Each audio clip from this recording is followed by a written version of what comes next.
विद्यार्थी मित्रांनो, आता आपण सर्व उदाहरण जे आपल्या अकाउंटन्सीच्या पुस्तकात दिलेलं आहे, द सेवन्थ इलुस्ट्रेशन, ते समजून घेऊ.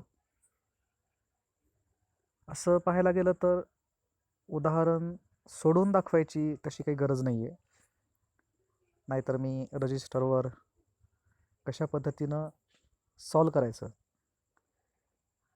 हे शूट करून मी तुम्हाला दाखवू शकतो. पण तुम्ही ऑलरेडी फायनल अकाउंट्सचे प्रॉब्लेम सोडवलेले आहेत 11वीमध्ये. ट्रेडिंग अकाउंट काय असतं, प्रॉफिट अँड लॉस अकाउंट काय असतं, बॅलन्स शीट काय असते, how items are posted to trading account, profit and loss account. You know these things very well. So, need not to repeat it. So, what is new in this illustration? We will try to understand it so that you can yourself solve this problem in your notebooks. Sapre and Atre are partners sharing profits and losses equally. Means they are equal partners 50-50, 1:1 is their profit sharing ratio. म्हणजे जेव्हा आपल्याला profit सापडेल, trading account, profit and loss account तयार केल्यानंतर जेव्हा net profit सापडेल तेव्हा ते 50-50 वाटून घेतील.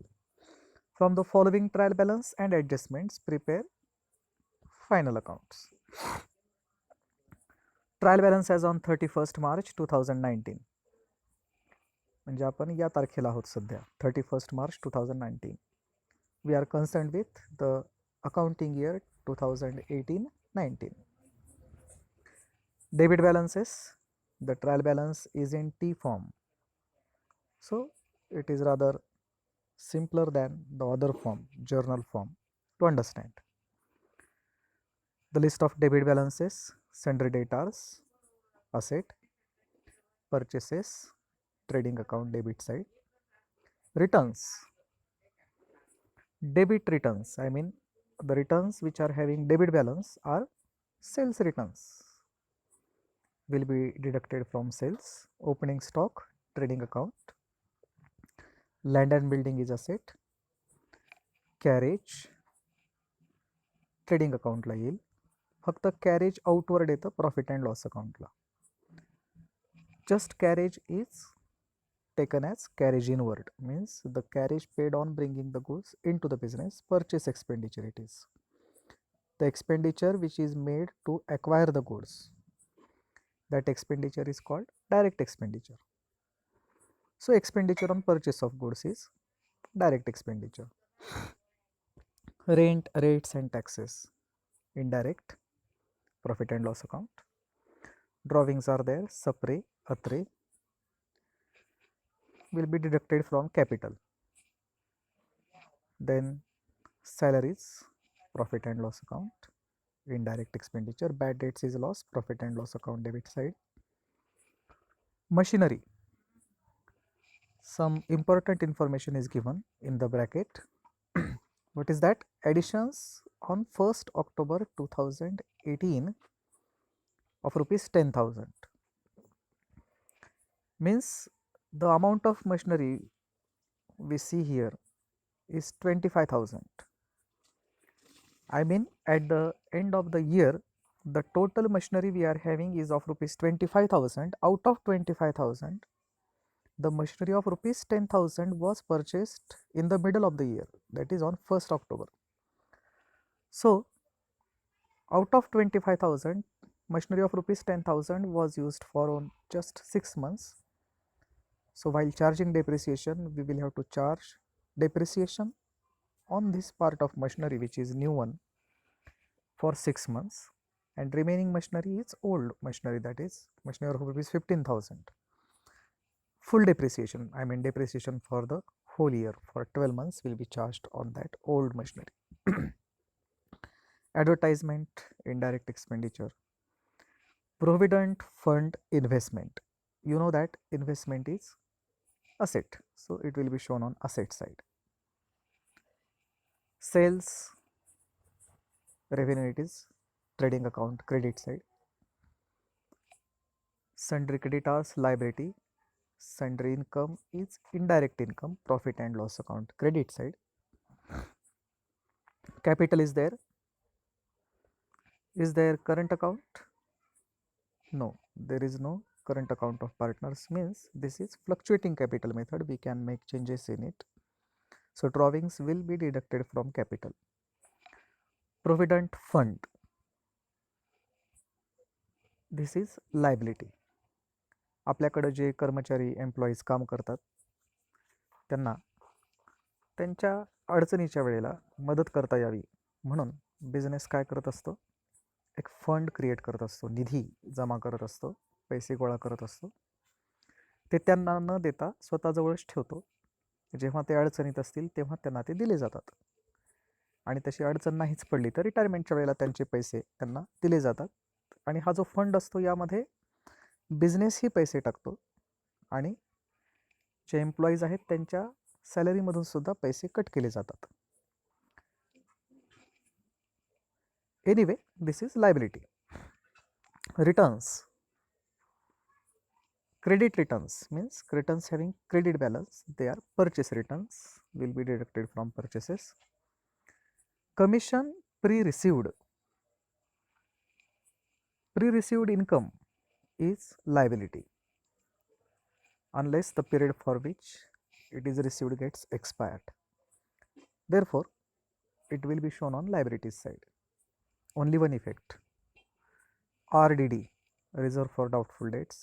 Its old RDD will be deducted from new one. This is the trial balance. One item is to be remembered is machinery, where some important crucial information is there in the bracket. Remember it. There is no hidden adjustment in it. Provident fund and provident fund investment are the two items rather new for you. Remember, investment is asset and provident fund is liability. Adjustments now. Closing stock, you know what to do. It's stock of the goods remaining unsold at the end of the year. So it's shown on asset side. It's stock of goods after all, and it will be credited to trading account. Then depreciation, land and building and machinery. Look at this.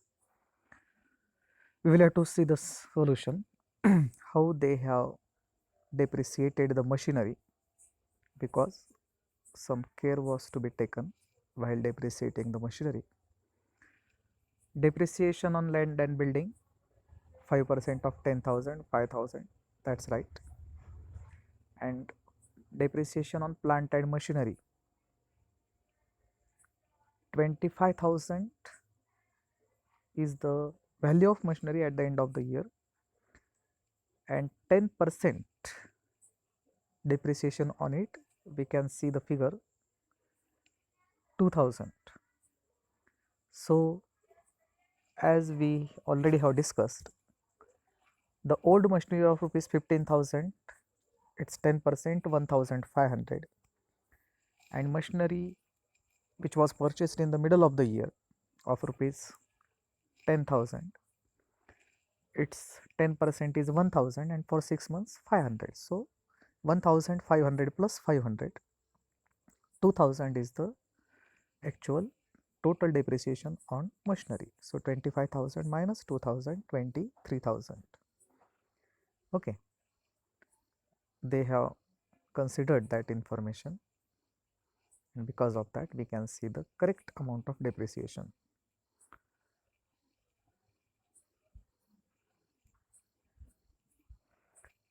Create provision for bad and doubtful debts at 5%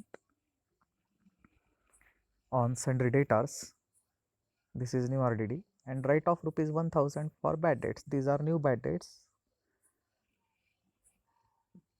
We will have to first read all the adjustments, because some adjustment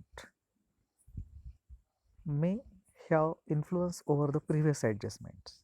Therefore, we should first go through all the adjustments. Fourth adjustment is about goods worth rupees 3000 were sold. See, we have sold goods but no entry was found in the books of accounts, means the sales were not recorded. So in order to record it, what we can do, we will have to add the sale to the sales.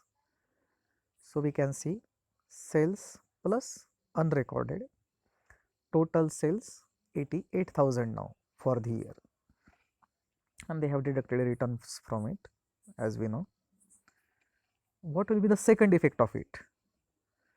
Even though they have not specified that these sales were on credit basis, it is taken as they were on credit basis. It is assumed that these sales were on credit basis. Therefore, we will have to add 3000 to debtors, because as the goods were sold on credit, the customers who purchased the goods from us on credit become our debtors. So the amount of debtors is increased now because of this crucial information. So we can see sundry debtors 40,000 plus unrecorded debtors which were not recorded, which should have been recorded but not recorded. Now we have recorded it. Now our debtors are of rupees 43,000. So that is the revised figure of debtors, actual figure, correct figure 43,000.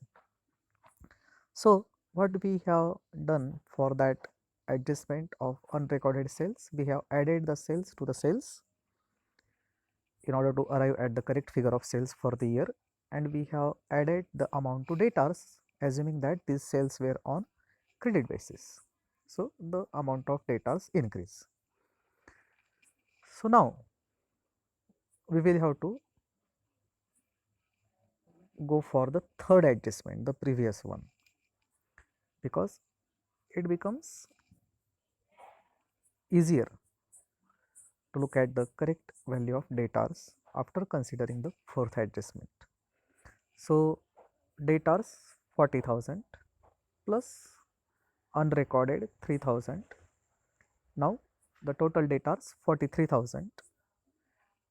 New bad debts, by mistake they have printed it now, but actually it's new bad debts 43,000 minus 1,000. Now our debtors are of rupees 43,000, the latest figure. Now we will have to calculate RDD on this figure, the latest figure. So 5% of 42,000 is 2,100. This is important. So 42,000 minus 2,100. In the outer column we see our debtors are now of rupees 39,900. Bad debts and new RDD will be debited to profit and loss account, and new RDD will be deducted from it. Bad debts, old bad debts as they are shown in the trial balance, then new bad debts, then new RDD. The total loss because of debtors for the year is 4,100, and the old RDD will be deducted from it. 4,100 minus 400. The actual loss because of debtors for the year is 3,700. Okay.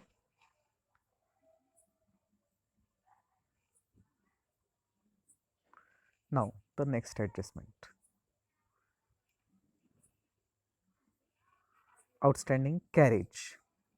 This is the expenditure of this year for which we have not yet paid. We will have to pay for it obviously next year, but it is the expenditure of this year, therefore it must be included in the current year's expense. Therefore carriage plus outstanding 500, total carriage 1700, and outstanding expenses are liability. We can see it on the liability side. Outstanding carriage 500. Finally, goods worth rupees 8000 were purchased on 31st March 2019. Today, we purchased goods and included in the closing stock, means the closing stock that is given here of rupees 23,000 includes the goods which were purchased today. So, no problem with the closing stock, it is at its correct figure, but not recorded in the books of accounts.